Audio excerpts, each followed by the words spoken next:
Guys, I am literally losing sleep over the Routier case, and there's more. So let's talk about the sock. When I first heard about this sock, I thought, oh, it's like dripping blood because it was covered in both boys' blood, but there's really only a couple of drops of blood. The sock, like everything in this case, was from inside the Routier home. It was Darren's sock. He admitted on the stand that that was his sock.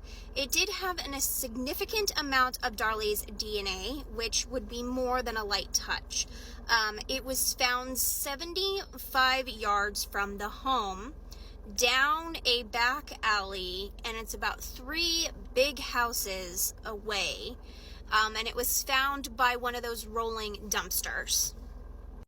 Now, if Darlie did dispose of the sock, or Darren, or someone in the house, why? Why the sock? Like, there's so many other pieces of evidence in this case, like the weapon. Why was it this sock? She was covered in blood, so why dispose of the sock that had blood on it? Like, there was obviously blood in the home. She was supposed to be rendering aid to her boys. She was covered in blood. Why the sock? And if someone in the house, they're pointing at Darlie, how did she do this? One of the boys was still alive when the paramedics got there. Barely, but still alive. After the 5-minute 911 call. Now, experts testify that the boy would only have roughly 10 minutes to stay alive after he sustained a certain injury or the injuries. So after that fatal injury, did she have time to do it in those 10 minutes? It's possible. Like, again, why? And did she run down this back alley when someone could have seen her? Did she come back and harm the boys more after she did this? Did Darren dispose of this sock? He did have time because he was going to a neighbor's house to get help because their neighbor was a nurse. And he was seen outside when police arrived. Did Darren dispose of this sock? I mean, it does not match up that Darlie or Darren did it, but it also doesn't match up that an intruder did it. Why this? Why not the murder weapon? Darlie said that he had the murder weapon in his hand and he dropped it.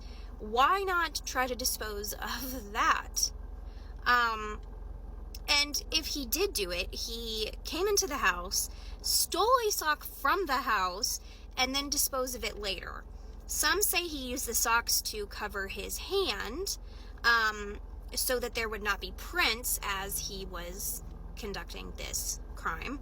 But how did he get in the house and roam around the house, find things, and then leave the house with no prints in the first place? Like, why would you cut through the screen, go to the house, go into the laundry room, get a sock, then put the sock on your hand, then do all of that in reverse just to dispose of the sock and not the murder weapon? There was no other, like, fingerprints really found in the house except for one who didn't match any of them.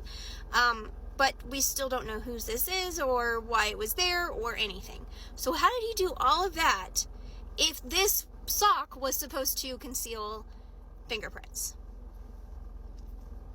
The intruder came in with no weapon because he used the weapon from the house.